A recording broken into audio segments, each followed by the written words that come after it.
Your presence makes these stories worth sharing. We'd love to hear, which part of the world are you joining us from? Let us know. Now, let's dive into today's story. Chapter 1. Echoes from the Grave. The doorbell rang at 11:47 p.m. on a Friday night. Dominic Russo finished his glass of bourbon, annoyed at the late-night intrusion. His spacious Portland home was his sanctuary, a place where he maintained perfect control since the tragedy. 5 years of building walls around himself. 5 years of redefining his existence. He opened the door to find a uniformed police officer, cap in hand, bearing the solemn expression Dominic had seen once before on the worst night of his life. "Mr. Russo? I'm Officer Patrick Sullivan." Dominic nodded, a strange dread building inside him. "Your wife and son have been taken to the ER after a serious car accident," the officer said at my door. Dominic froze. "But they died 5 years ago," he replied. The officer looked just as confused. "What did you say?" he asked. Dominic's mind raced through impossible scenarios. A mistake. A cruel prank. A case of mistaken identity. "There must be some mistake," Dominic said, his voice flat with disbelief. "My wife Elena and my son Noah died in a boating accident at Lake Champlain. I identified their bodies myself." Officer Sullivan consulted his notepad. "Sir, the woman's ID says Elena Russo. The boy calls himself Noah Russo. They were in a silver Honda Accord that was T-boned at 4th and Lincoln. She asked specifically for you." Dominic's pulse thundered in his ears. The bourbon glass slipped from his fingers, shattering on the hardwood floor. Without bothering to clean it up, he grabbed his keys. "Portland General?" he asked, already moving toward his Audi. "Yes, sir." Dominic drove like a man possessed, his thoughts fragmenting and reforming like shards of glass. The funeral, the closed caskets, the insurance payout, the grief counseling, the months of emptiness. When he arrived at the emergency room, he approached the front desk with a strange calm that belied the storm within. "I'm here about Elena and Noah Russo," he said. The nurse directed him to trauma room 3. With each step down the sterile hallway, Dominic felt as though he were walking through a dream. He pushed open the door, and when he saw what was inside that room, he lost all words and his body trembled with rage. Elena lay on the hospital bed, her face bruised but unmistakably hers. Beside her, a teenage Noah, taller and older than the 10-year-old boy Dominic had buried, sat holding her hand. Next to him stood a man Dominic had never seen before, his arm protectively around Noah's shoulders. "Dom," Elena whispered, her voice hoarse. "I can explain." The unknown man stepped forward. "Mr. Russo, I'm Richard Palmer. I think we should talk outside." Dominic didn't move, his eyes fixed on his supposedly dead wife and son. The room temperature seemed to drop 10 degrees as the initial shock gave way to something far more dangerous. "Noah," he said quietly, "step outside." "His name is Travis now," Richard blurted out. "Travis Palmer." Dominic's gaze shifted to the stranger, cataloging every detail of the man's face. Richard Palmer, early 40s, athletic build, the kind of man who had never faced true violence. Dominic would remember that face. "Dad," Noah/Travis said uncertainly, looking to Richard. "It's okay," Richard assured him. "Go wait in the hall." When the boy left, Dominic spoke with a controlled precision that made both Elena and Richard flinch. "You have exactly 60 seconds to tell me why I shouldn't call the police right now." "You can't," Elena said quickly. "Dom, please. We had no choice." 50 seconds. Richard stepped forward. "Look, Mr. Russo, I understand you're upset." 40 seconds. Elena struggled to sit up. "You were changing, Dom. After what happened with Wexler Construction, you became someone I didn't recognize. The threats, the guns in the house. That night you came home covered in blood." "That wasn't his blood," Dominic said coldly. "Thorpe tried to attack me. I defended myself. You put 3 men in the hospital." Elena cried. "The police were investigating you. Noah was having nightmares. We were afraid of you." Dominic's face remained impassive, but his eyes burned with recognition. "So you fake your deaths." "How?" Richard looked uncomfortable. "I work for WITSEC. Witness protection. Not officially, of course. This was off the books. The boating accident, Dominic said, piecing it together. The bodies they found were already deceased, Richard admitted. Jane and John Does from the morgue. Dental records were switched. I had connections. You let me bury strangers thinking they were my family, Dominic said, his voice devoid of emotion. We had to make it convincing, Elena pleaded. You'd never have stopped looking otherwise. And now? Dominic asked. Why show up now? The car accident wasn't planned, Richard explained. When they brought Elena in, she was unconscious.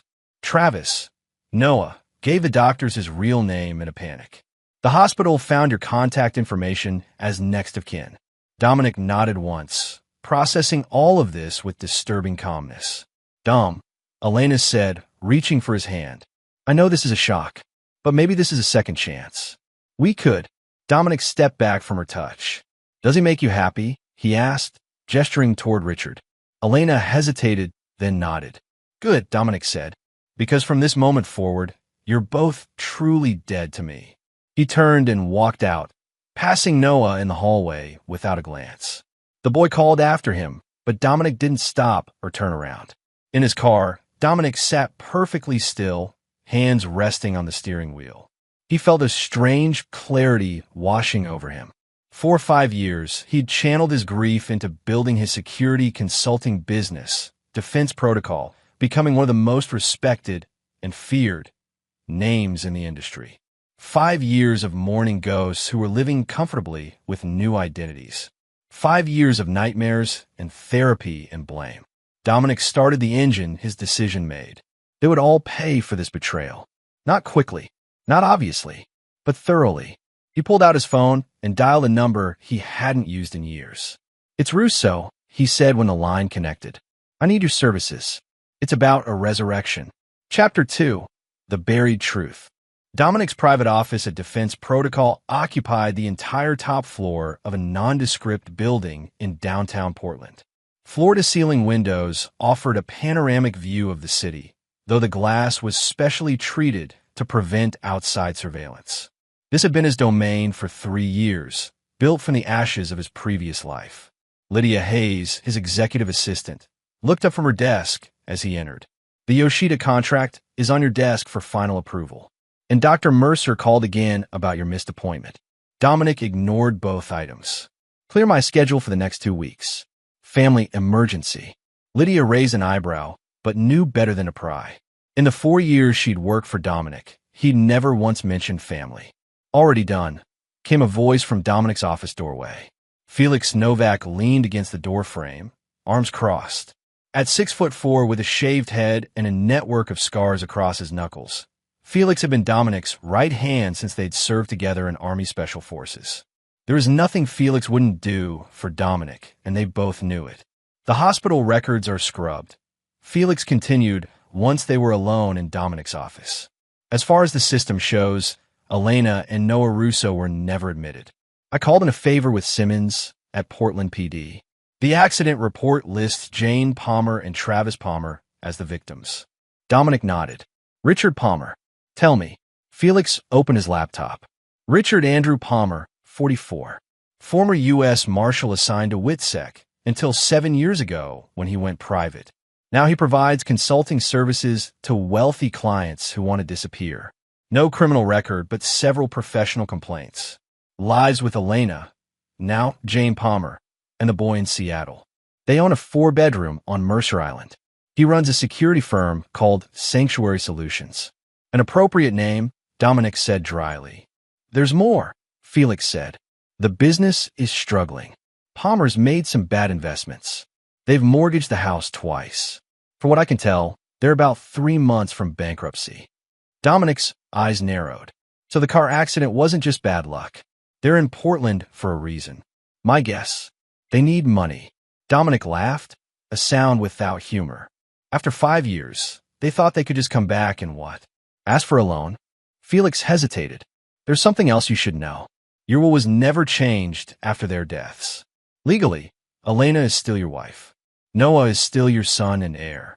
Dominic leaned back in his chair, understanding dawning. If something happened to me, they'd get everything. Exactly, Felix confirmed. Defense Protocol is valued at $89 million. Your personal assets add another $40 million. And Palmer is desperate, Dominic concluded. Desperate enough to orchestrate a reconciliation, or desperate enough for something more permanent? Felix didn't answer directly. How do you want to handle this? Dominic stood and walked to the window, looking out over the city he'd conquered through sheer force of will after losing everything. We play their game, he said finally. I'll reach out, express shock but openness to reconnection. Meanwhile, I want everything on them. Bank records, phone calls, emails. Every person they've spoken to in the last year. I want to know if Palmer has killed before. And the boy? Felix asked cautiously. Dominic's expression hardened. Noah made his choice. He calls another man dad. He's no longer my concern. Later that evening, Dominic sat in his home office, reviewing the files Felix had already compiled. A knock at the door interrupted his concentration. Come in. Stella Bennett entered, carrying a bottle of whiskey and 2 glasses. With her platinum blonde hair and ice blue eyes, Stella looked more like a Hollywood starlet than the former CIA operative she was. Felix called me, she said, pouring them each a drink. Said you needed a psychopath. Dominic accepted the glass. I need someone who understands betrayal. Stella had been Felix's recommendation for the delicate parts of his plan. Her CIA career had ended after she discovered her handler was a double agent, a discovery she'd made after eliminating 3 innocent assets on his orders.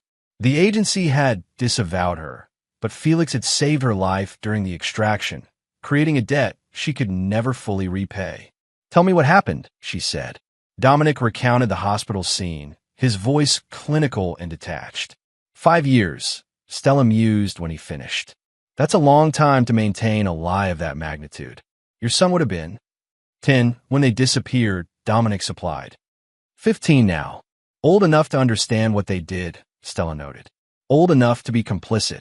Dominic's phone chimed with a text message from Felix. Palmer made contact with Elena's brother Anthony this morning. Meeting scheduled for tomorrow, 2 p.m. Anthony Winters.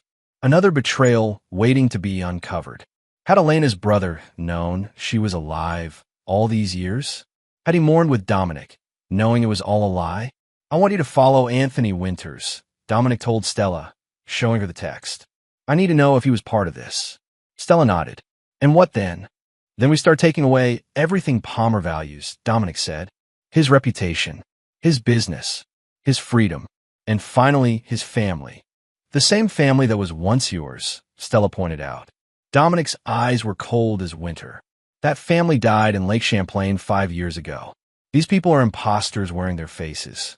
And they'll pay for every tear I shed, every nightmare I endured, and every moment of grief they caused.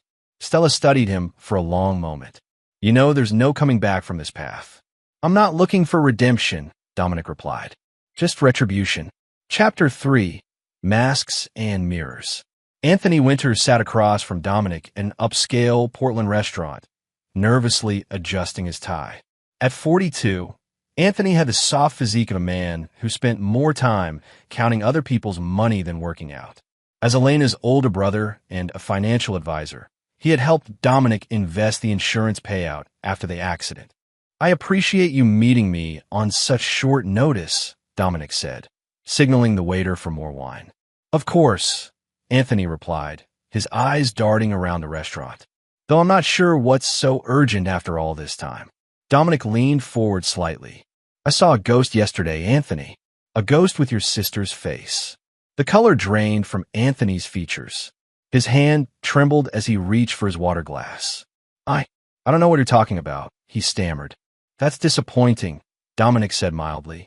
I thought you'd be a better liar, considering you've had 5 years to practice. Anthony's shoulders slumped. Dom, you have to understand. Did you know from the beginning? Dominic interrupted. Or did she contact you afterward? Anthony hesitated, then sighed in defeat. 6 months after. She called in the middle of the night, made me swear not to tell you. Said you'd become dangerous, that you'd hurt people. And you believed her. She was terrified, Dom. What was I supposed to think? Dominic tapped his fingers on the table, contemplating. You managed my grief quite effectively, suggested the therapist. Helped me invest the life insurance money, all while knowing she was alive. I was trying to help you move on, Anthony protested. While helping them hide, Dominic countered. How much of that insurance money found its way to Seattle? Anthony's silence was answer enough. Dominic nodded to someone behind Anthony. Stella appeared, sliding into the seat beside him with a friendly smile that didn't reach her eyes. Anthony Winters, Dominic said, meet Stella Bennett. Stella has spent the morning going through your office computer and home files. She's found some interesting transfers to offshore accounts. Anthony's face went from pale to ashen. You had no right. You helped steal my life. Dominic cut him off. You facilitated fraud that cost me 5 years with my son. Rights don't enter into this conversation. What do you want? Anthony whispered. Dominic slid a folder across the table. Inside is a script. You will call Richard Palmer and say exactly what's written here. You will then arrange a meeting with Elena, alone, at the location specified. If you deviate from the script in any way, Ms. Bennett will ensure that certain financial irregularities in your practice come to the attention of the SEC. Anthony opened the folder with shaking hands. This is insane. You can't expect me to. I expect you to make amends for 5 years of lies, Dominic said. Consider this your only opportunity. After Anthony left, Stella raised an eyebrow at Dominic. He'll warn her. I'm counting on it, Dominic replied. Fear makes people predictable. Across town, Felix waited outside Westwood Academy, an exclusive private school where, according to his intelligence, Noah, now Travis, had been enrolled for the duration of their Portland visit. The boy emerged from the building, taller than Dominic had described, with the same dark hair but a stranger's mannerisms. Felix approached casually. Travis Palmer? The boy looked up warily. Who are you? An old friend of your father's, Felix said, deliberately ambiguous. I thought you might want to know some truths about your family. Which father? Travis asked with unexpected directness. The one who raised me or the one who's hunting us? Felix's eyebrows rose. So you know, I'm 15, not stupid, Travis replied. Mom and Dad think I don't hear them fighting, but the walls are thin. I know Dominic Russo is my biological father. I know we faked our deaths. What I don't know is why everyone's suddenly panicking. Felix studied the boy with newfound interest. Want to find out? Meanwhile, Dominic stood in his home gym, systematically demolishing a punching bag with precise, devastating blows. Each strike released a fraction of the rage he kept carefully contained. The phone rang. Dominic stepped back from the bag, checking the caller ID before answering. Dr. Mercer, he acknowledged. I'm afraid I'll need to reschedule again. This is the third cancellation, Mr. Russo, his therapist said. May I ask what's going on? Dominic toweled off, considering how much to reveal. Dr. Helen Mercer had been his therapist since the accident, one of the few people who had seen him at his most vulnerable. The dead have returned, Doctor, he said finally. My wife and son are alive. A long pause. I see, Dr. Mercer said carefully. This must be overwhelming. Perhaps we should meet immediately to discuss. That won't be necessary, Dominic cut in. I'm handling it. Dominic, Dr. Mercer said, her voice taking on an edge of concern. Whatever you're planning, remember that your son is still a child. He's not responsible for adult decisions. My son died 5 years ago, Dominic replied flatly. The person wearing his face is a stranger who calls another man father. Don't do something you can't take back, Dr. Mercer warned. Revenge won't heal what's broken. I'm not interested in healing, Doctor, Dominic said before hanging up. I'm interested in justice. As night fell, Dominic sat in his study reviewing the final elements of his plan. Felix entered without knocking, a troubled expression on his face. We have a problem, he announced.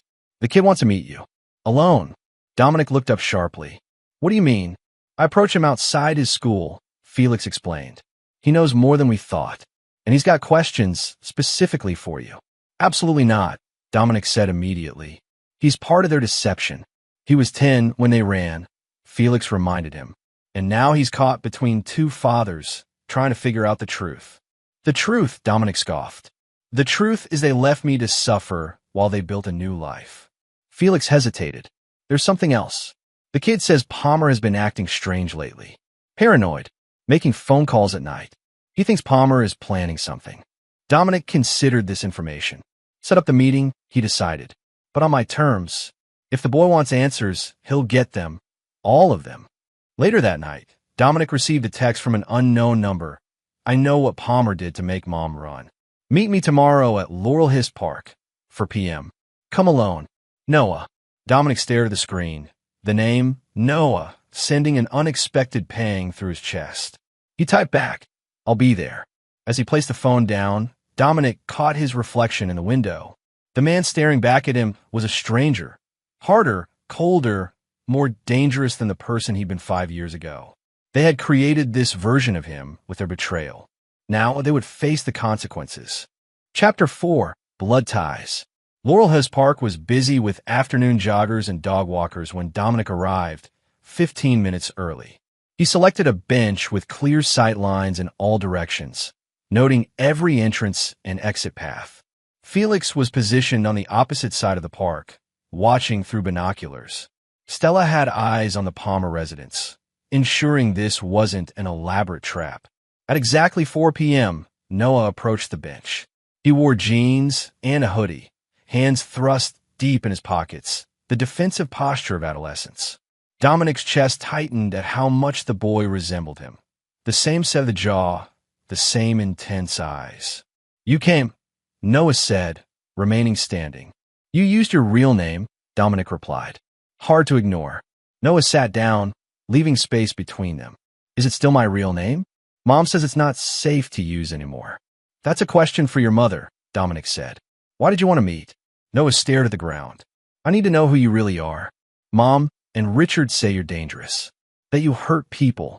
I've hurt people who threaten me or those under my protection, Dominic acknowledged. I won't apologize for that. Did you hurt Mom? Never, Dominic said firmly. I never laid a hand on her in anger. Whatever she told you. She says you changed after someone named Thorpe attacked you. Noah interrupted. That you became obsessed with security. Paranoid. That you started keeping guns all over the house. Dominic's expression darkened. Did she tell you why Thorpe attacked me? Did she mention he was sent by Wexler Construction after I exposed their use of substandard materials in a hospital project? Materials that would have collapsed during an earthquake, killing hundreds. Noah looked up, confusion evident. No. Did she tell you that Thorpe had a knife? That he told me Wexler had ordered him to make an example of me? That after I defended myself, I received threats against both of you? The boy shook his head. The guns were for protection, Dominic continued. The security measures were because I had powerful enemies. Everything I did was to keep you both safe. Noah absorbed this, clearly conflicted. But Richard says, Palmer has been lying to you for 5 years. Dominic cut in. Tell me, if I was so dangerous, why would he bring you back to Portland now? Why risk contact? He said it was time to reconnect, Noah replied hesitantly.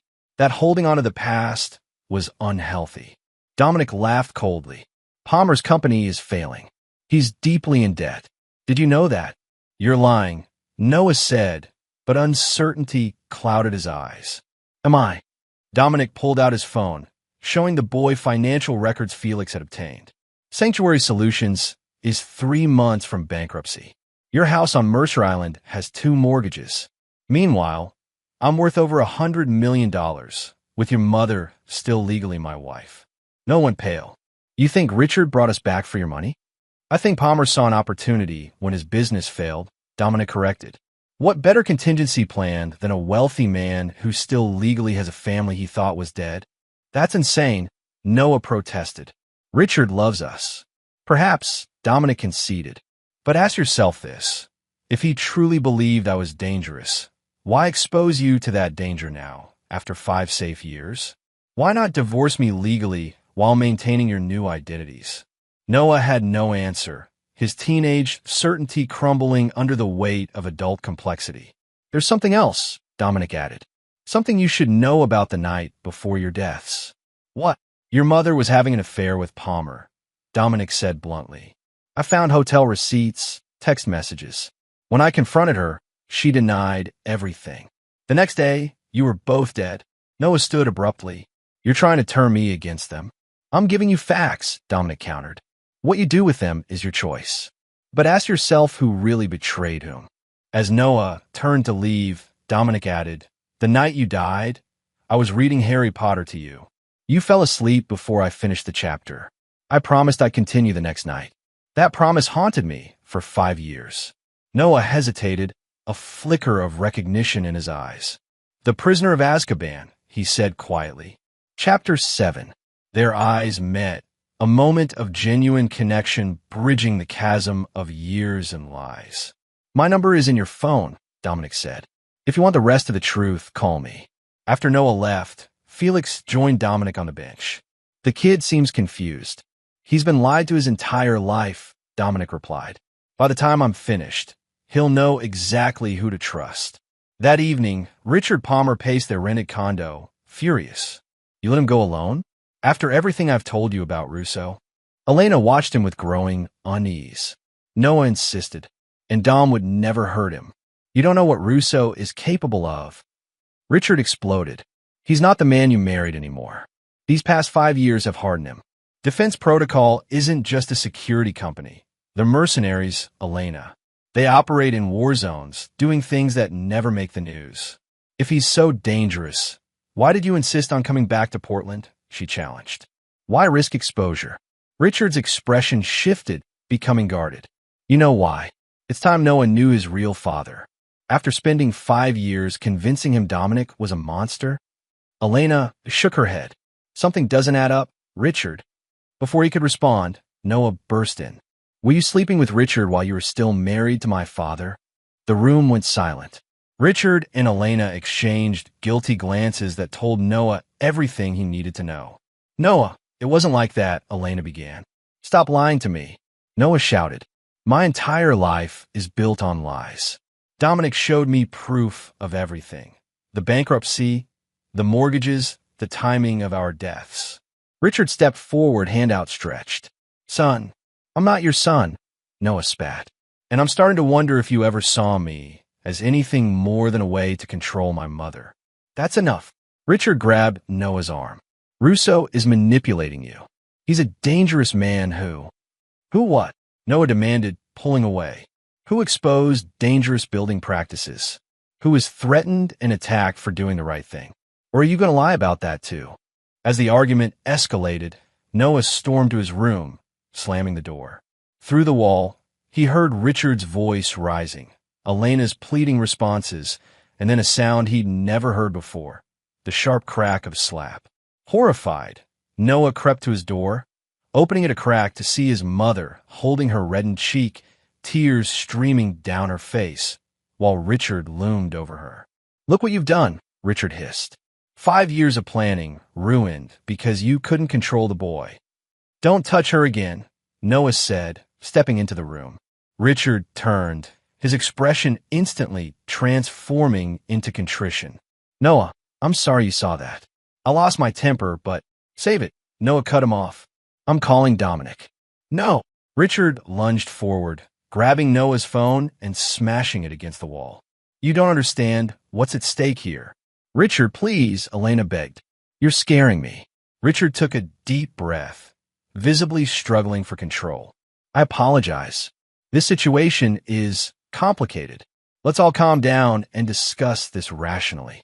But Noah had seen the mask slip, revealing something ugly beneath Richard's protective facade.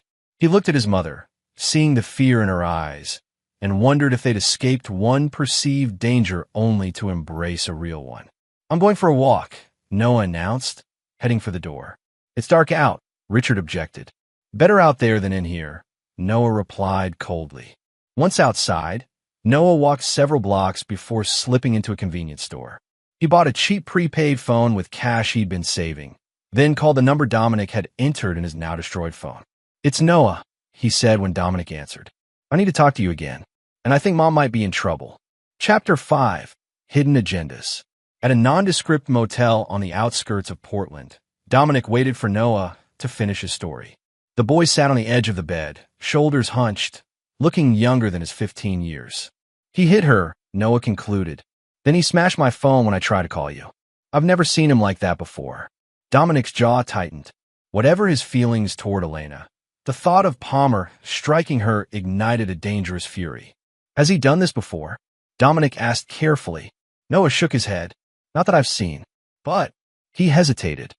There have been times when Mom had bruises she couldn't explain. She'd say she bumped into something, but now I wonder. Felix, who had been standing silently by the window, shared a meaningful look with Dominic. Noah, Dominic said gently, I need to ask you something important.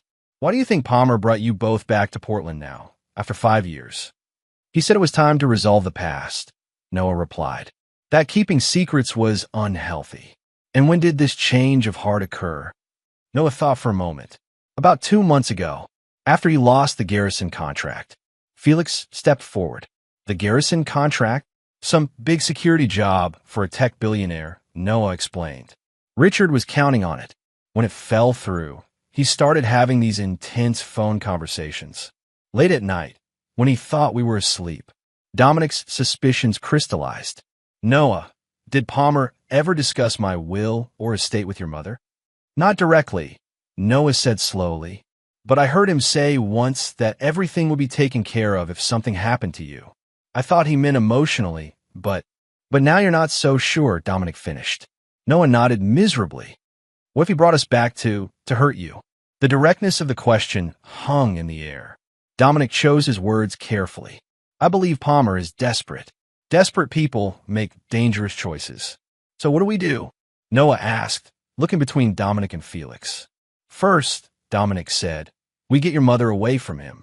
Then we find out exactly what Palmer has planned. Noah's phone buzzed with a text from Elena. Where are you? Richard is out looking for you. Please come home. I'm worried. She sounds scared, Noah said, showing Dominic the message. Tell her you're safe and we'll see her tomorrow, Dominic instructed. We'll arrange a meeting somewhere public. After Noah sent the text, Dominic added, you'll stay here tonight. Felix will keep watch. What about you? Noah asked. I have a visit to make, Dominic replied, cryptically. Across town, Anthony Winters poured himself another scotch, his third of the evening. The confrontation with Dominic had left him shaken, uncertain where his loyalties should lie. His sister had begged for his help 5 years ago, convinced Dominic had become dangerous. But Richard Palmer had always made Anthony uneasy, with his controlling behavior and convenient explanations. A knock at the door startled him. Anthony checked his security camera, surprised to see Dominic standing on his porch. He considered pretending to be out, but knew Dominic would simply return later.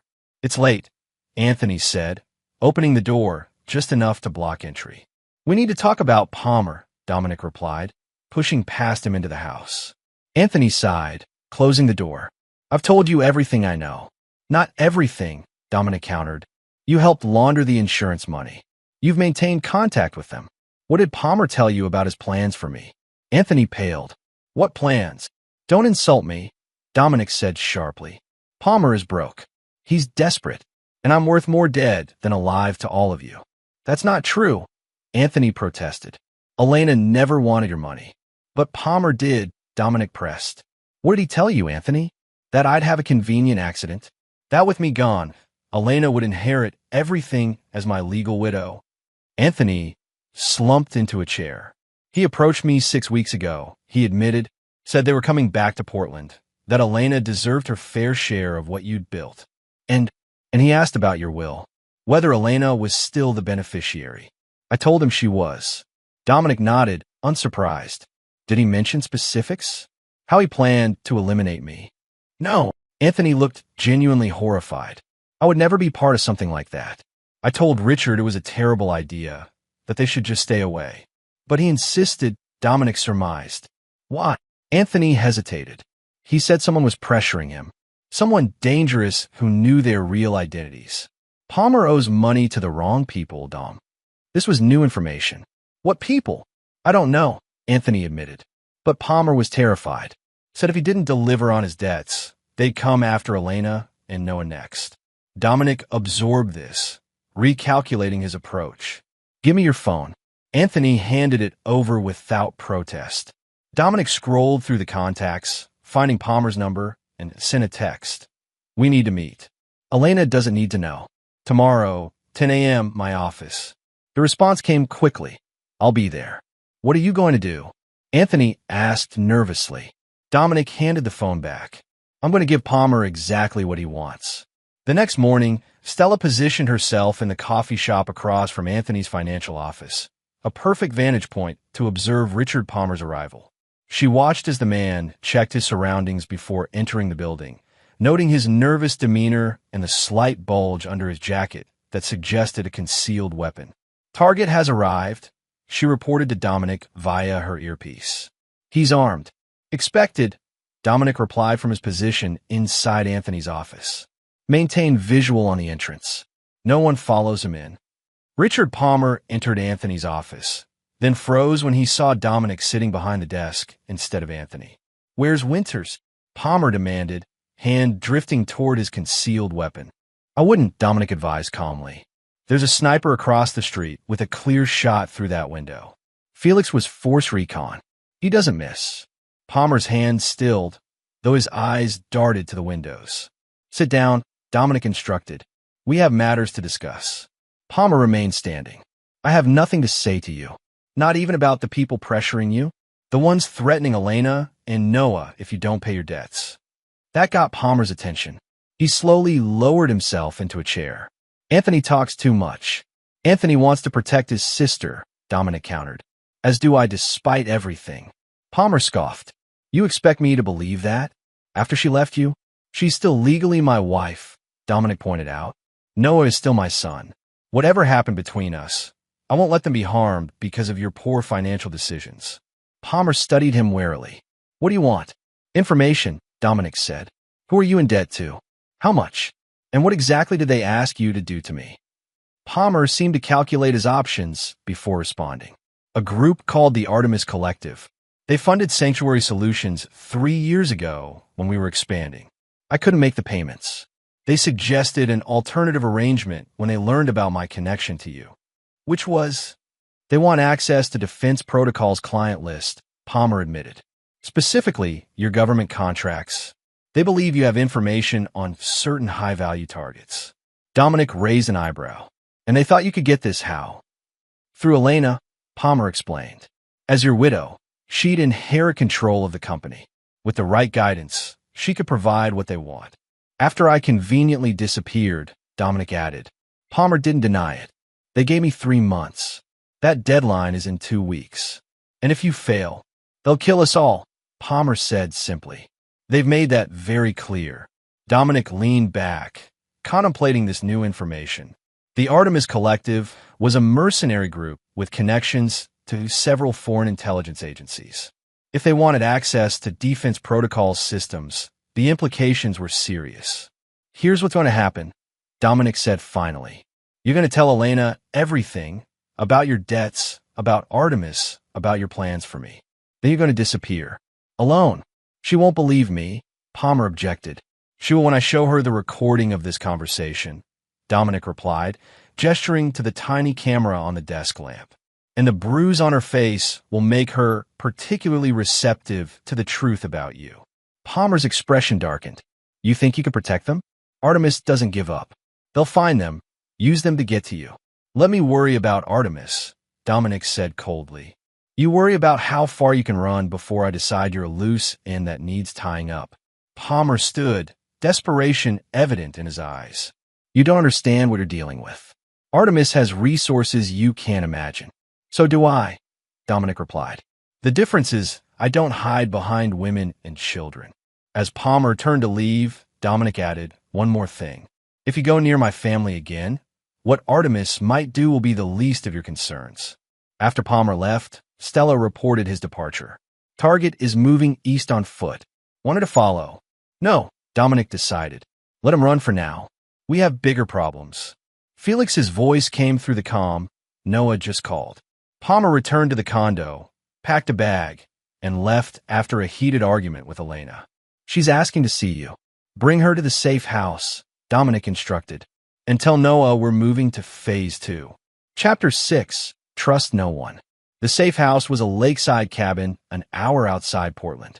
Dominic had purchased it through a shell company years ago, one of several contingency properties maintained for emergency situations. It was here that Elena now sat at the kitchen table, Noah beside her, as Dominic played the recording of his conversation with Palmer.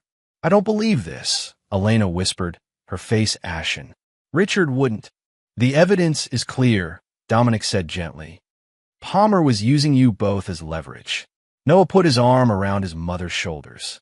"It explains why he suddenly wanted to come back to Portland. Why he got so angry when I spoke to Dad." Elena flinched at Noah's use of Dad in reference to Dominic.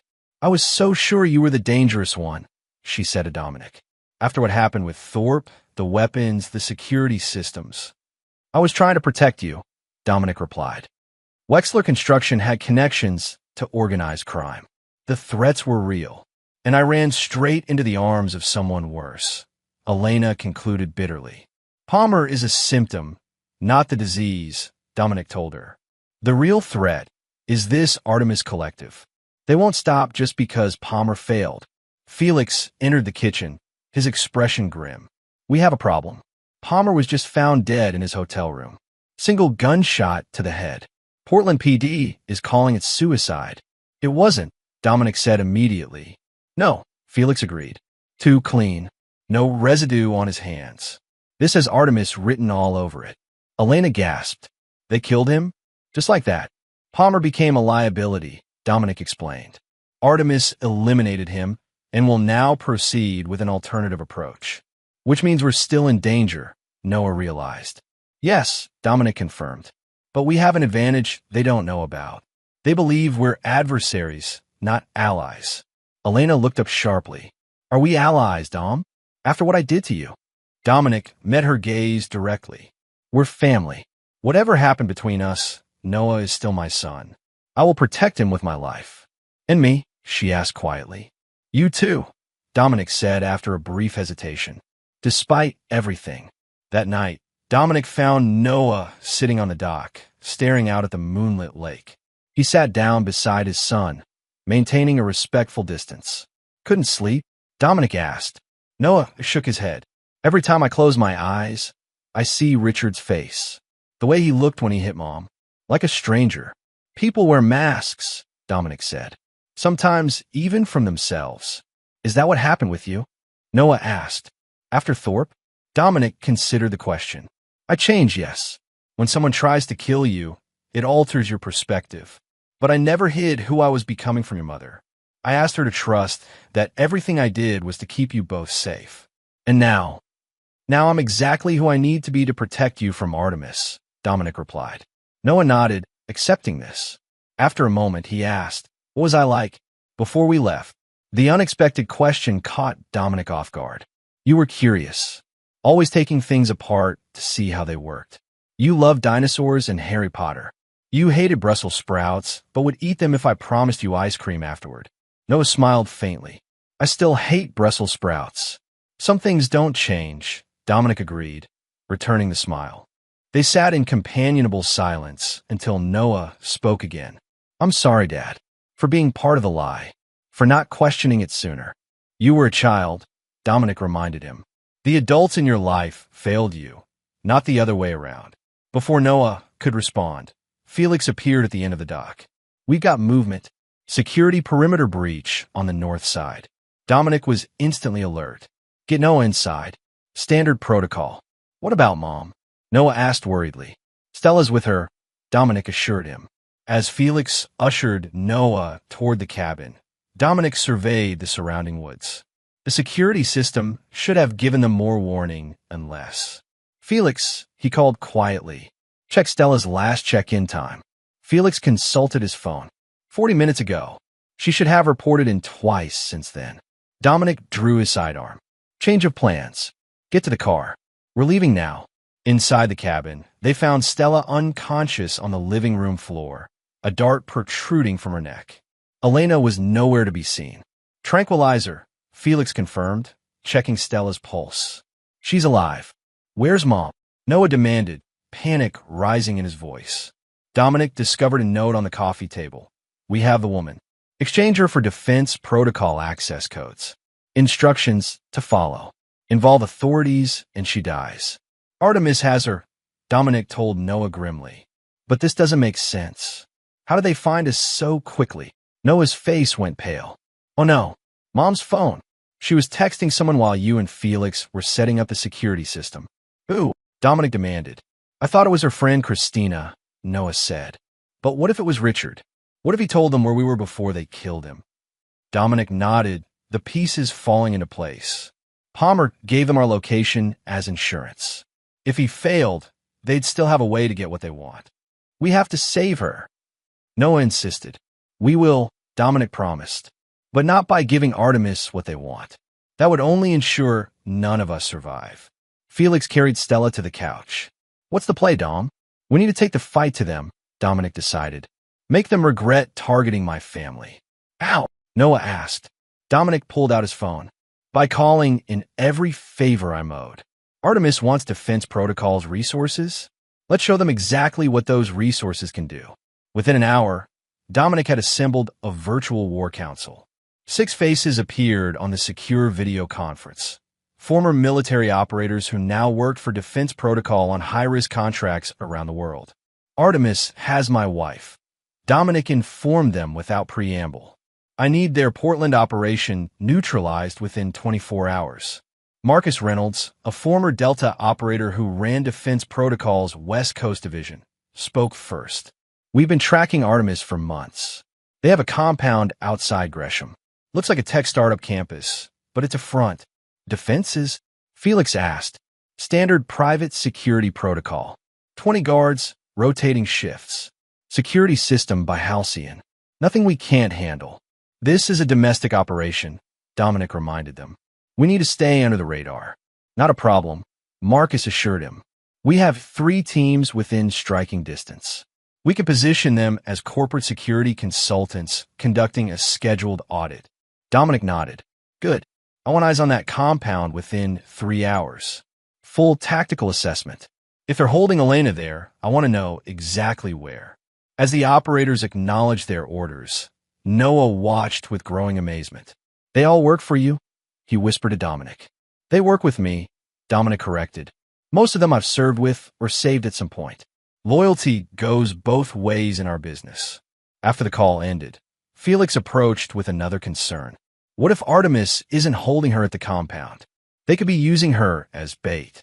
Almost certainly, Dominic agreed. Which is why we're not going to do what they expect. What's the plan? Noah asked. Dominic placed a hand on his son's shoulder. First, we get you somewhere safe. Then Felix and I are going hunting. No, Noah said firmly. I'm not hiding while Mom is in danger. I want to help. Dominic studied his son's determined expression, seeing his own stubborn resolve reflected back at him.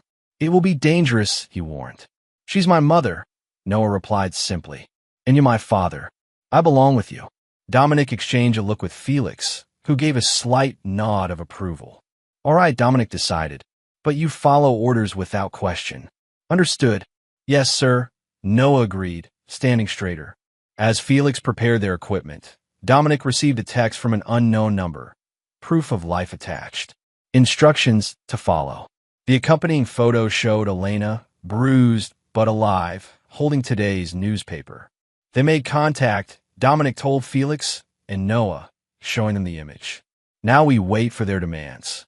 And then, Noah asked. Dominic's expression hardened into something Noah had never seen before. The look of a predator preparing to strike. And then we remind Artemis why taking my family was the last mistake they'll ever make. Chapter 7. The Crucible. The Artemis Collective's Portland compound sat on 20 acres of forested land outside Gresham, surrounded by an 8-foot security fence topped with razor wire.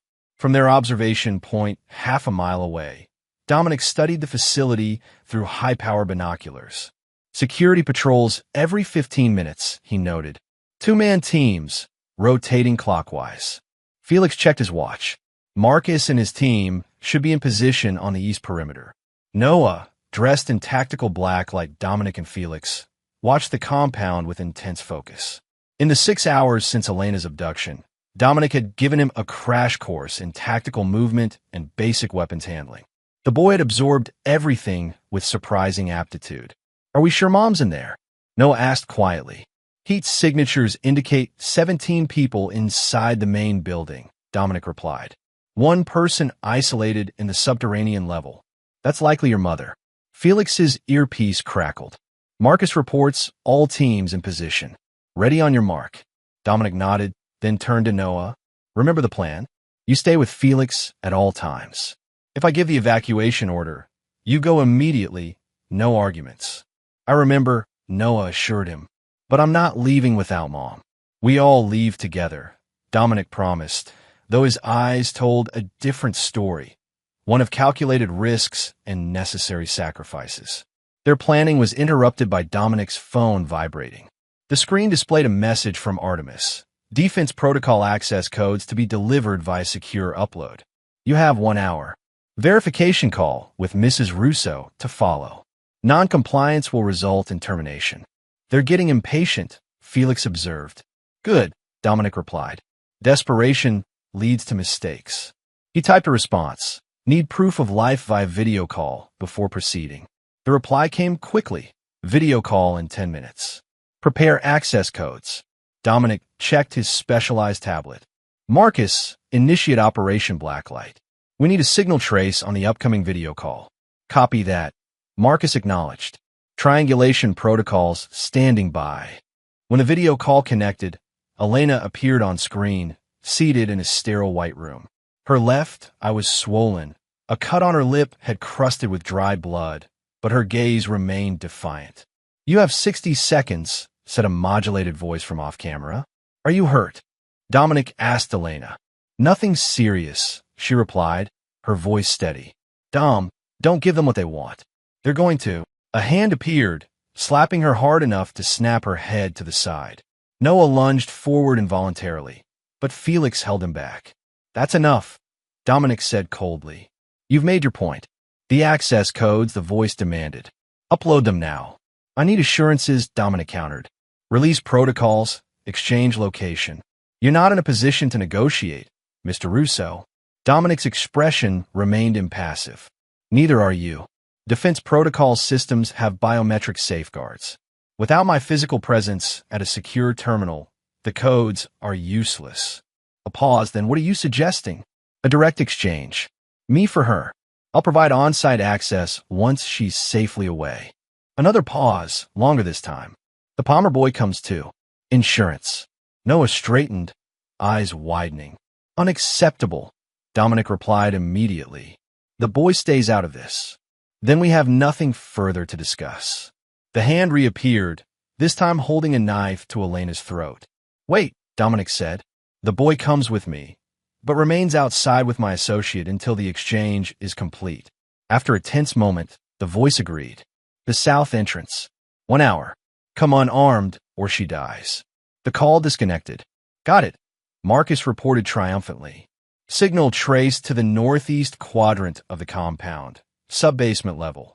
That's not where the heat signature showed the isolated person, Felix pointed out. They're moving her, or showing us what they want us to see, Dominic countered. Either way, we proceed as planned. Marcus, status on Blacklight. All defense protocol systems have been isolated and secured, Marcus confirmed. Ghost protocols active. Whatever they think they're accessing will be a monitored simulation. Noah looked between them. You're really going to give yourself up? I'm going to give them what they expect, Dominic corrected. A desperate father willing to sacrifice himself for his family. While we execute the real plan, Felix added with a grim smile. An hour later, a black SUV approached the south entrance of the Artemis compound. Dominic drove, with Noah in the passenger seat and Felix hidden in the cargo area beneath a false panel. As they reached the gate, 2 armed guards approached. Hands where we can see them, one guard ordered. Exit the vehicle slowly. Dominic and Noah complied, raising their hands as they stepped out. You'll be searched before entering, the guard informed them, professionally patting them down. The boy waits here with Hansen. You come with me. Dominic nodded to Noah, a silent reminder of their plan. I'll be back with your mother. Do exactly as they say. Noah maintained his frightened expression, playing his role perfectly. Please don't hurt my dad, he pleaded to the guards. The guard named Hansen chuckled. That depends on your father's cooperation, kid. Inside the compound, Dominic was escorted through a series of security checkpoints, memorizing the layout and personnel positions as they progressed deeper into the facility.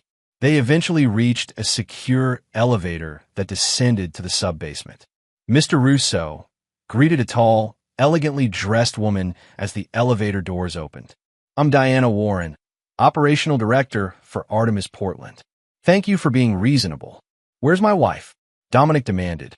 "All in good time," Warren replied.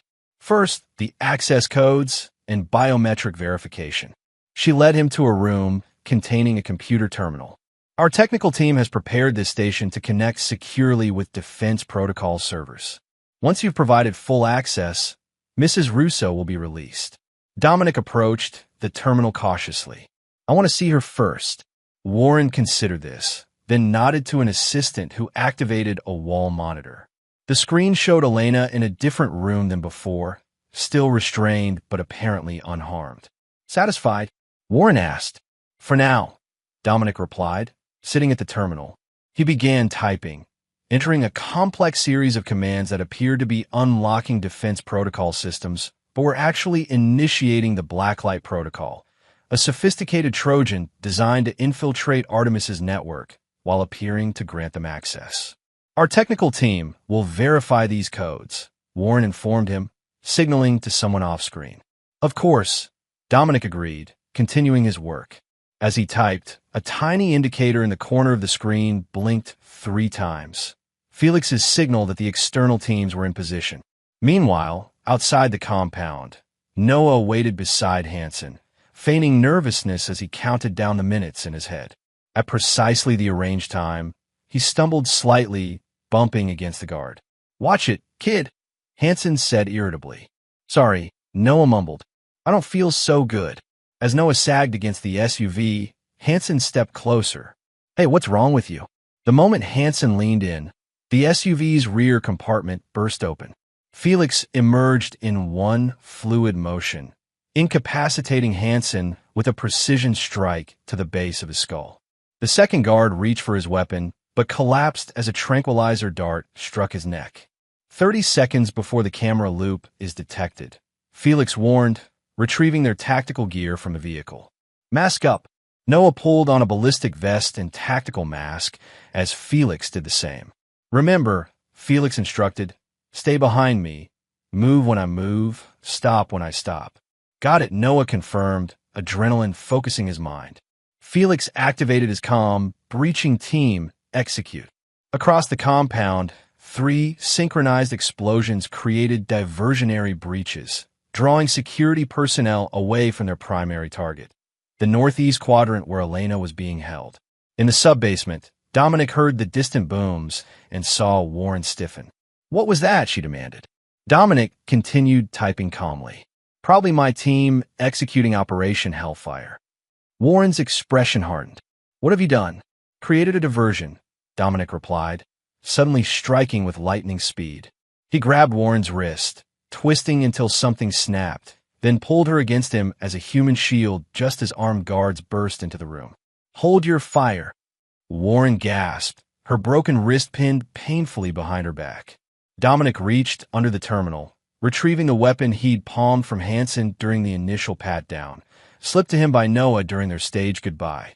"Now," Dominic said conversationally as alarms blared throughout the facility, "let's discuss the real terms of our arrangement."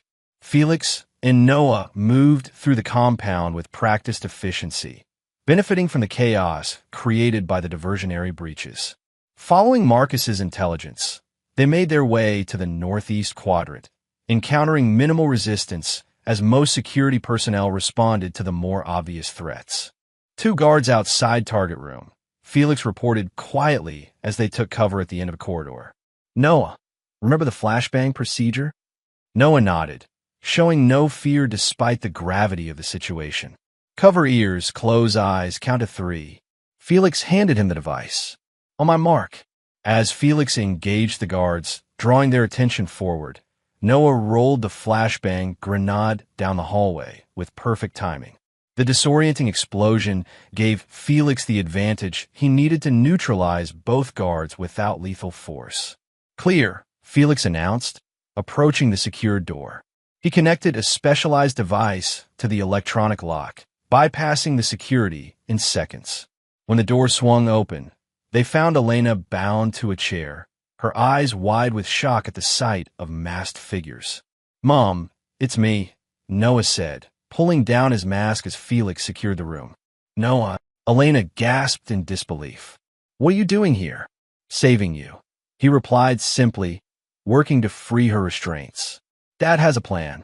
Elena looked between her son and Felix, clearly struggling to process the situation. "Where is Dom?" Creating a distraction, Felix explained, helping her stand once the restraints were removed. "Can you walk?" "Yes," she affirmed, though she winced when she put weight on her right ankle. "They didn't want to damage me too badly.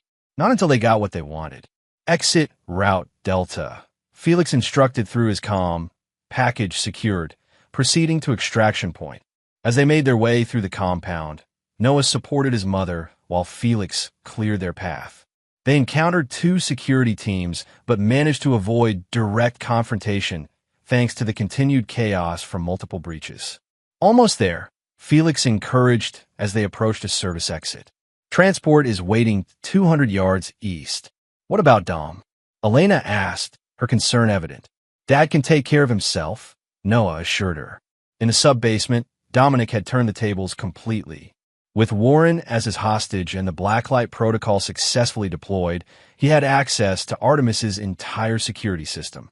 "Your team is currently trapped in containment sectors 3 through 7, Dominic informed Warren as he reviewed the facility schematics on the terminal. "Meanwhile, Defense Protocol has assumed control of your external communications and security protocols." "This is insanity," Warren hissed.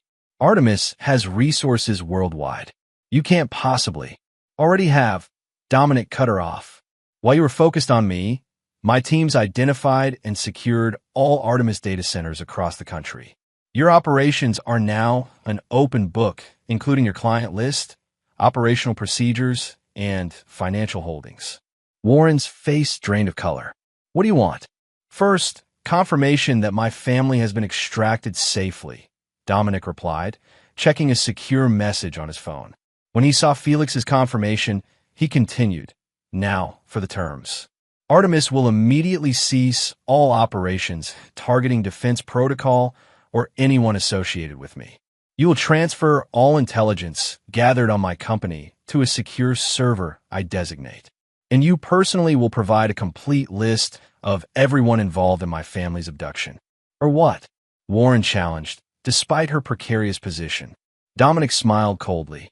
"Or the kill teams I've positioned at the homes of every Artemis board member will receive their execute orders. You're not the only organization with global reach, Ms. Warren."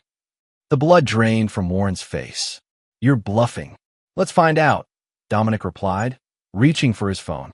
"Wait," Warren said quickly. "I'll comply." Dominic nodded, unsurprised. "I thought you might. Now let's discuss Richard Palmer and his arrangement with Artemis." Outside the compound, Elena, Noah, and Felix reached the extraction vehicle where Marcus waited. "Any resistance?" Marcus asked as they climbed in. "Minimal," Felix reported. They were too busy with the diversion teams. As Marcus drove away from the compound, Elena turned to Noah. "You were incredible back there, but also incredibly reckless. Your father should never have involved you in something so dangerous." "It was my choice," Noah said firmly. "I wasn't going to sit somewhere safe while you were in danger." "Like father, like son," Felix commented with approval. Elena studied her son with new eyes, seeing Dominic's determination reflected in him. "When did you grow up so much?" "When I learned the truth," Noah replied simply. "About everything." The extraction vehicle arrived at a private airfield where a corporate jet waited. As they boarded, Elena looked back anxiously. "We can't leave without Dom. He's taking a different route," Felix assured her. "We'll rendezvous at the safe house in Montana." As the jet taxied for takeoff, Noah watched the night sky, a newfound respect for his father burning in his chest. Whatever happened next, nothing would ever be the same. Chapter 8. Sins of the Father. 3 days later, the Montana safe house offered a stark contrast to the chaos of Portland. Nestled against the backdrop of the Bitterroot Mountains, the sprawling ranch house sat on 200 acres of private land, protected by state-of-the-art security systems disguised as standard ranch equipment.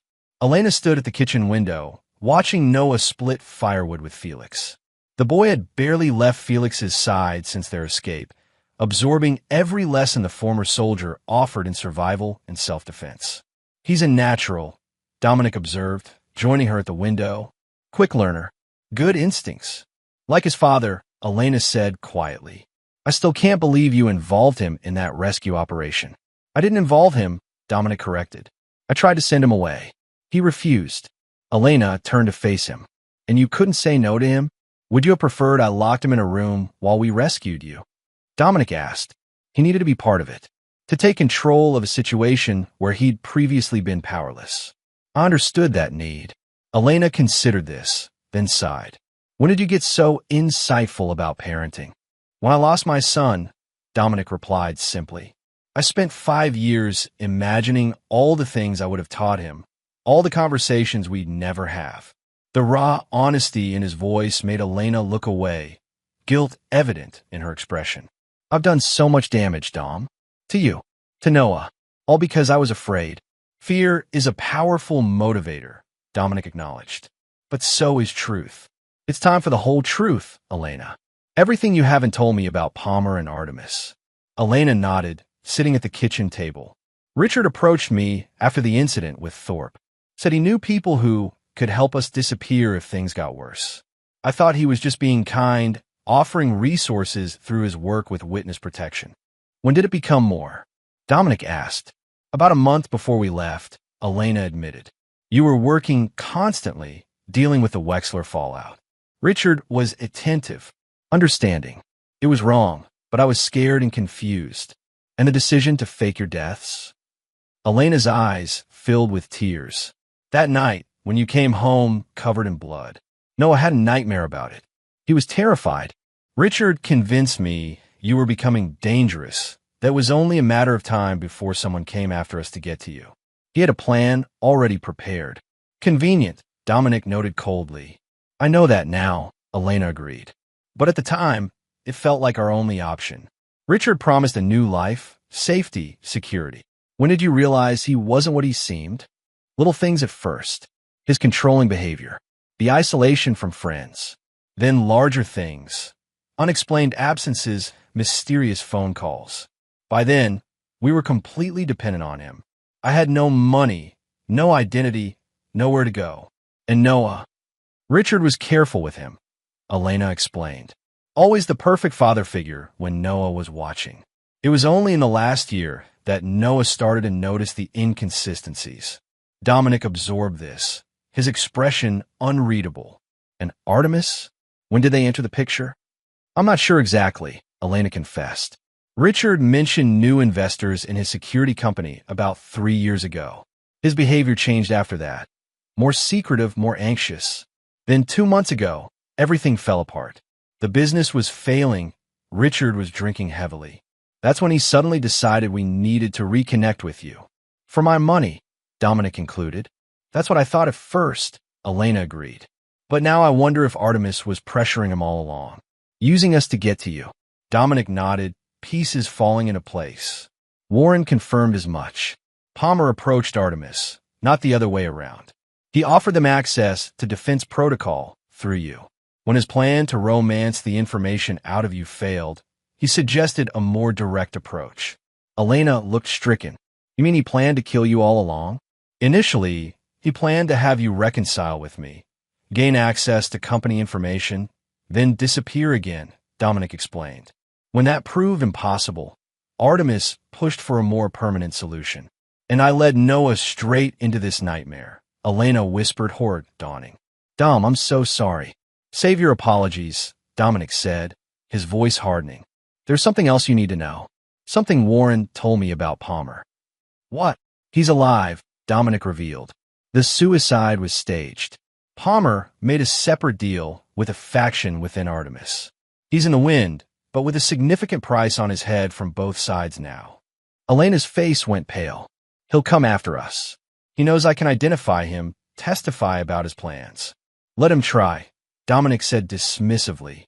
"This property is more secure than most military installations.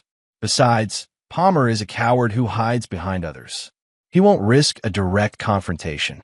Outside, Noah had finished splitting wood and was now practicing hand-to-hand techniques with Felix. The boy moved with growing confidence, his movements becoming more fluid with each repetition. "He looks like you," Elena observed. "The way he stands, the focus in his eyes. He's resilient," Dominic agreed. "Adaptable. He'll need those qualities for what comes next." "What has come next, Dom?" Elena asked hesitantly. "For all of us." Dominic considered the question. "That depends on what you want, Elena. I can set you up with new identities, somewhere Palmer will never find you. Or you can stay under defense protocols protection until the threat is neutralized.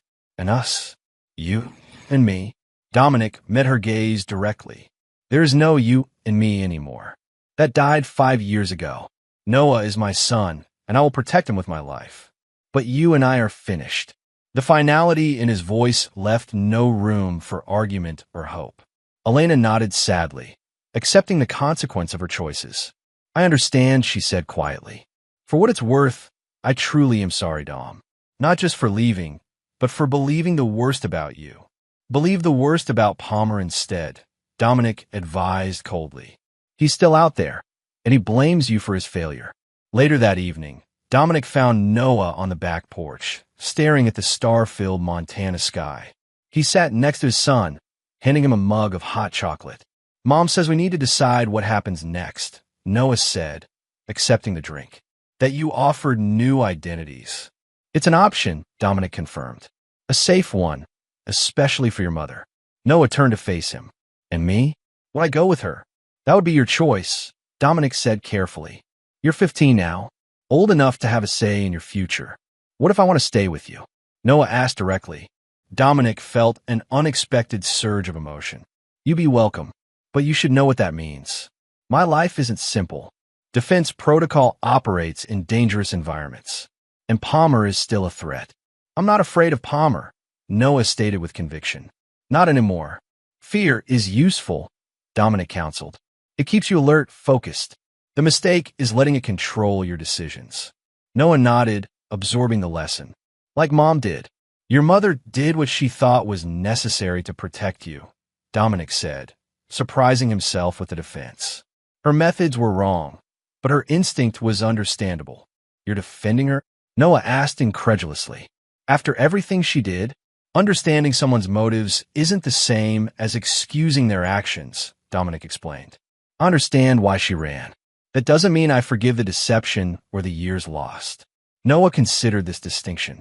"Will you ever forgive her?"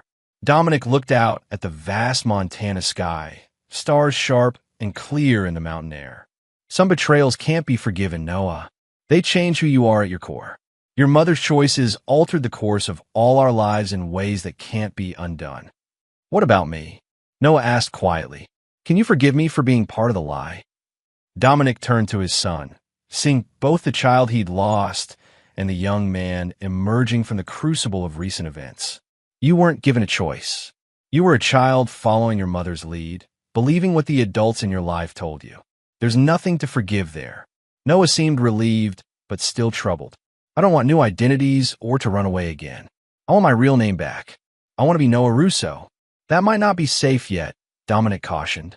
Palmer is one man," Noah interrupted. "You're Dominic Russo. You have defense protocol. Why are we the ones who have to hide?" Dominic couldn't help but smile at the boy's logic. "You make a good point, but returning to normal life would take time, legal maneuvering. Your mother and I are still legally married. You're still legally my heir. But you've been attending school as Travis Palmer for 5 years. So we fix it," Noah said simply. "You have lawyers, right? We tell the truth about the fraud, the fake identities, all of it." "That would likely mean criminal charges for your mother," Dominic pointed out. "Insurance fraud at minimum. Are you prepared for that possibility?" Noah's expression hardened. She made her choices, just like Richard did. The coldness in his son's voice gave Dominic pause. "Don't let anger become who you are, Noah. It's a useful tool, but a terrible master." "Isn't that what drives you?" Noah challenged. "Anger at their betrayal?" "Not anger," Dominic corrected. "Clarity. I see people as they are, not as I wish them to be. Your mother betrayed my trust. That doesn't mean she doesn't love you or that she deserves to suffer endlessly for her mistakes. Noah absorbed this distinction. So what do? We neutralize Palmer first, Dominic decided. Until he's no longer a threat, none of us is truly safe. Meanwhile, I'll have my legal team explore options for transitioning you back to your legal identity. And Mom, that's a conversation for another day, Dominic said, rising. Get some sleep. Felix wants to start your firearms training tomorrow. Noah nodded, then impulsively hugged his father, the first such contact between them since their reunion. Dominic stiffened momentarily, then returned the embrace, a dam of emotion threatening to break within him. Night, Dad, Noah said, pulling away with typical teenage casualness that belied the significance of the moment. Good night, son, Dominic replied, watching as Noah headed inside. Alone on the porch, Dominic allowed himself a rare moment of vulnerability, the weight of lost years pressing down on him. He had found his son, but the boy was now a stranger in many ways.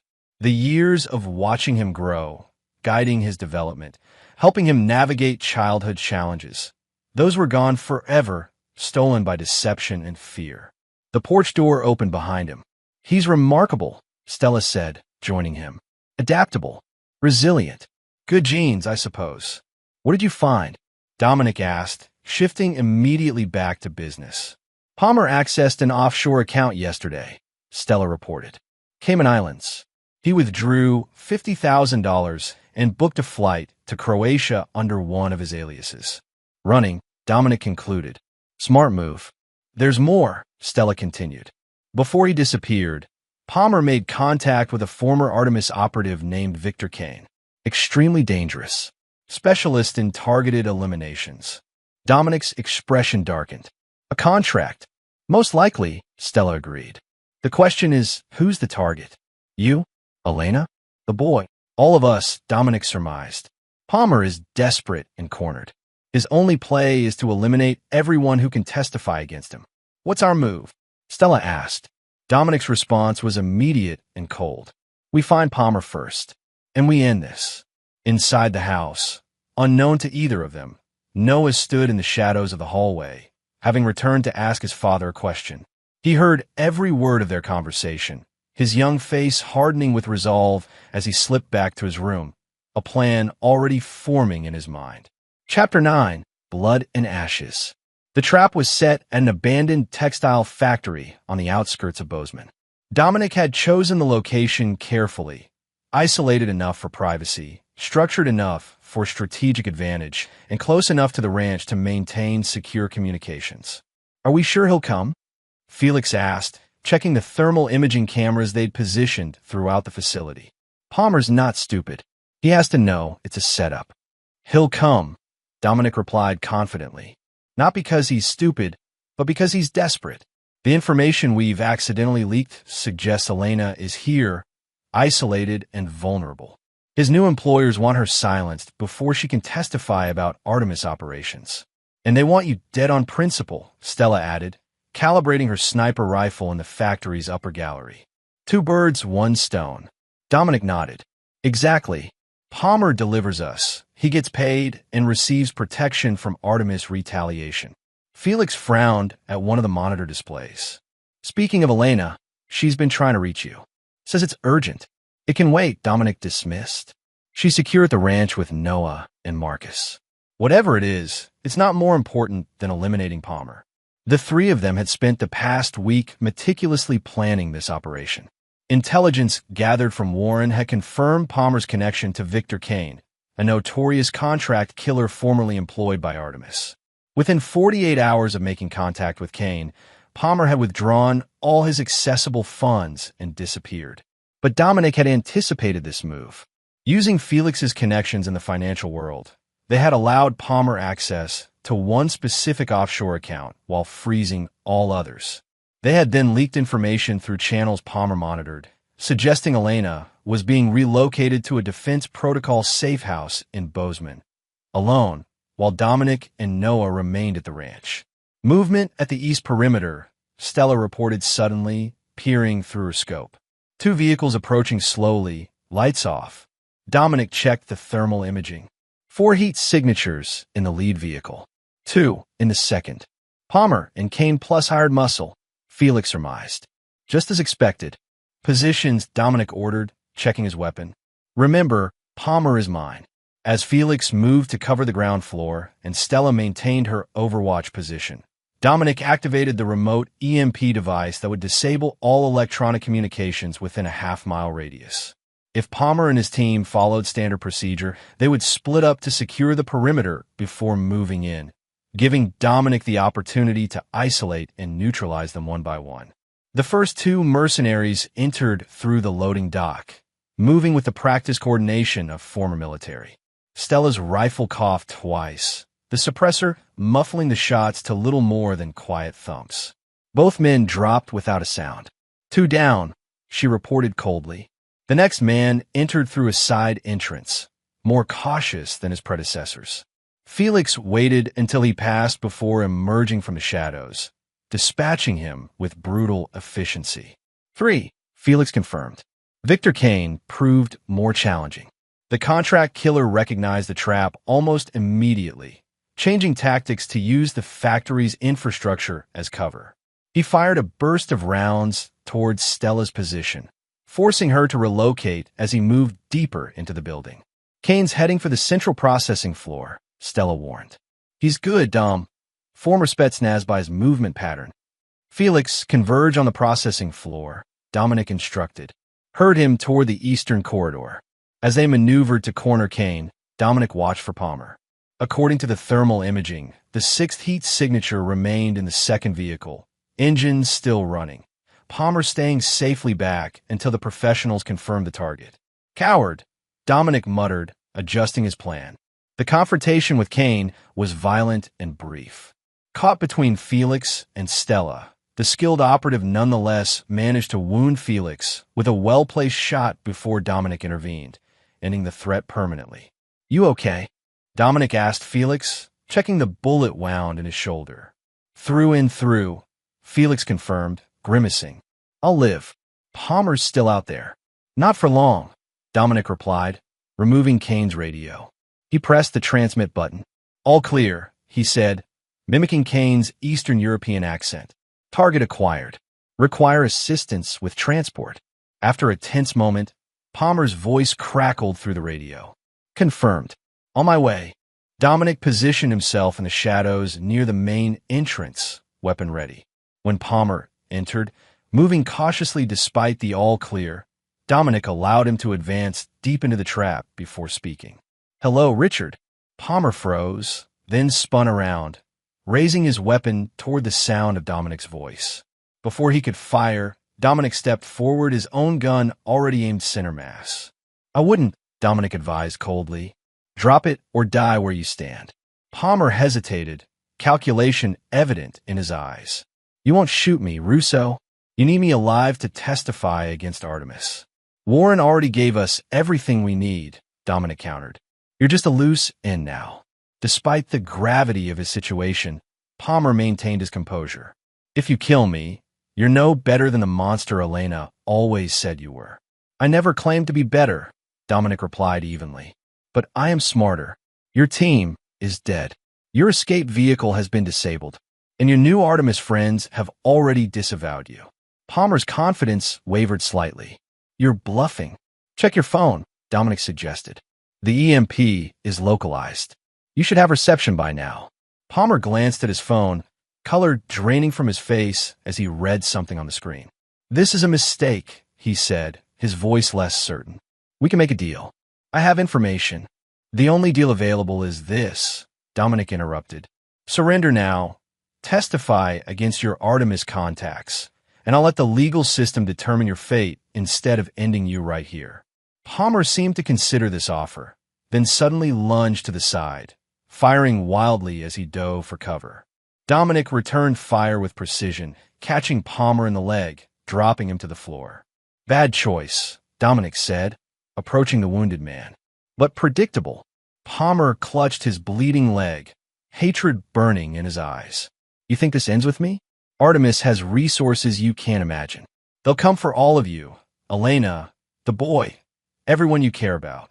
Artemis is finished, Dominic informed him. While you were running, I was systematically dismantling their entire operation. Their accounts are frozen, their data centers compromised, their board members under federal investigation. You backed the wrong side, Richard. As the reality of a situation dawned on Palmer, desperation replaced calculation. Wait, he pleaded. I can still be useful. I know things about Artemis that Warren wouldn't know. Operations, assets, sleeper agents. I'm listening, Dominic said, maintaining his aim. Palmer began detailing Artemis operations, names, dates, locations, valuable intelligence that Dominic recorded on his phone. As Palmer spoke, Dominic noticed Felix and Stella approaching from behind, securing the area.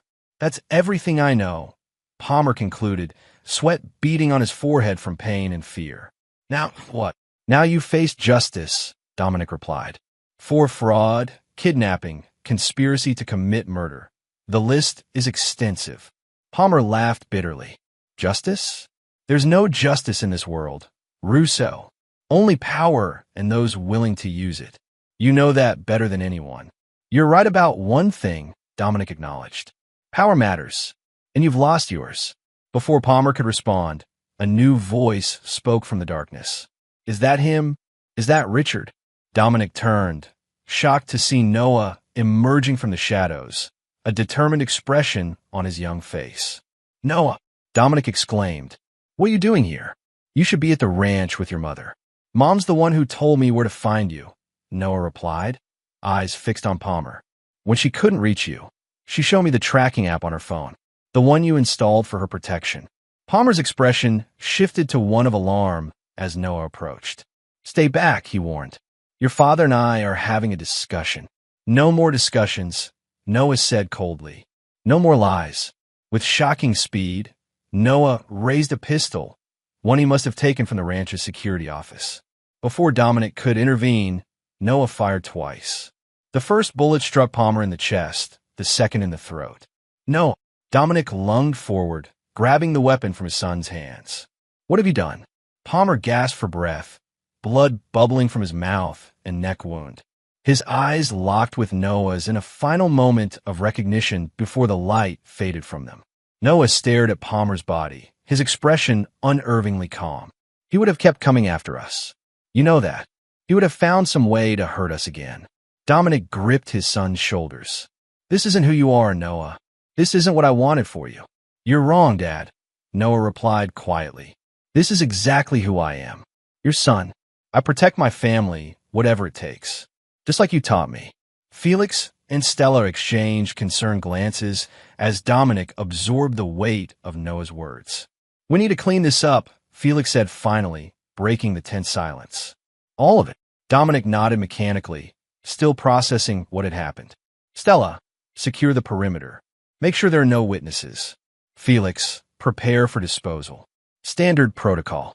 As they moved to execute his orders, Dominic faced his son. We need to talk about this, Noah. About what you've done. There's nothing to talk about, Noah insisted. Palmer threatened our family. Now he's gone. Problem solved. The coldness in Noah's voice, so similar to Dominic's own, sent a chill through him.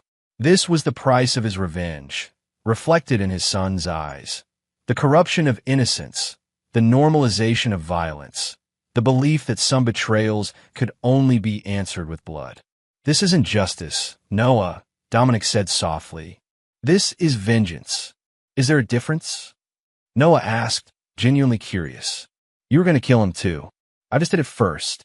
Dominic had no answer that wouldn't expose his own hypocrisy.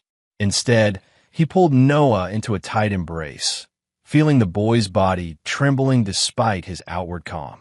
Let's go home, Dominic said finally. Your mother will be worried. The drive back to the ranch passed in heavy silence. When they arrived, Elena was waiting on the porch, her face lined with worry and fear. Noah, she called, rushing down the steps. Where have you been? I've been frantic. Noah met his mother's embrace stiffly. It's done, Mom. Palmer won't hurt us anymore. Elena looked from Noah to Dominic, understanding dawning in her eyes. What happened? What did you do? What needed to be done? Noah replied, pulling away from her. I'm going to bed. I'm tired. As Noah disappeared into the house, Elena turned to Dominic, tears streaming down her face. What have we done to him, Dom? What has he become? Dominic watched the door close behind his son, the weight of responsibility heavy on his shoulders. He's become what circumstances demanded, what we created through our choices. This isn't what I wanted, Elena whispered, echoing Dominic's earlier words to Noah. Not for him. We rarely get what we want, Dominic replied coldly. Only what we deserve. 2 months later, Dominic stood in his Portland office, reviewing the final reports on the Artemis Collective. The organization had been systematically dismantled, its operations exposed, its leaders facing federal charges. The threat they had posed was neutralized completely. A knock at the door interrupted his thoughts. Felix entered, looking more relaxed than he had in weeks. Noah's school application was accepted. He starts next month at Westlake Academy. Dominic nodded approvingly. Good. The legal transition is nearly complete as well. By summer, he'll officially be Noah Russo again, with a carefully constructed explanation for the 5-year absence. And Elena? Felix asked cautiously. Montana has agreed to her terms, Dominic replied.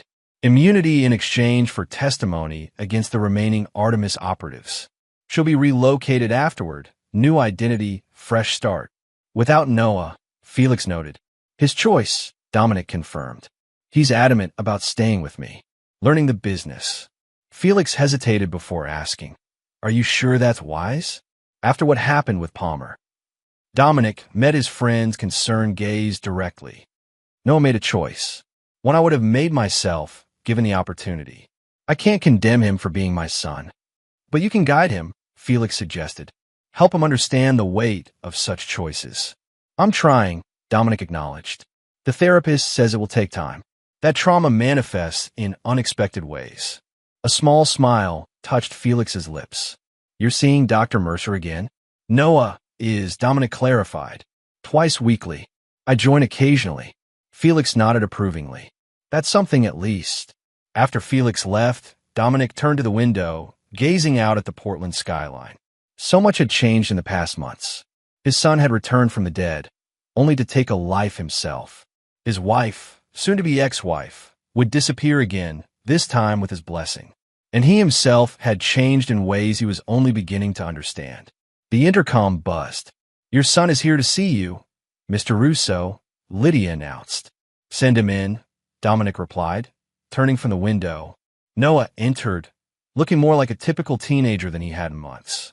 The haunted look in his eyes had faded somewhat, replaced by cautious optimism about the future. Ready for dinner? Noah asked. You promised Italian tonight. Dominic smiled, a genuine expression that few besides Noah ever witnessed. I did. Salvatore's at 7. As they left the office together, Dominic placed a hand on his son's shoulder. The gesture contained everything he couldn't put into words. Pride, concern, love, and the solemn promise to do better, to be the father Noah needed, not just the avenger he had modeled. Some betrayals could never be forgiven. Some losses could never be recovered. But in the ashes of deception and revenge, something new had emerged. A bond forged in fire, tempered by truth, and stronger for having been broken. It wasn't redemption. Dominic wasn't interested in redemption, but it was perhaps something like peace. And there you have it. Another story comes to an end. What did you think? I'd love to hear your thoughts in the comments below. If you enjoy this story, consider joining our community by subscribing. It means the world to us. For more stories like this one, check out the recommended videos on screen. And I'll see you there.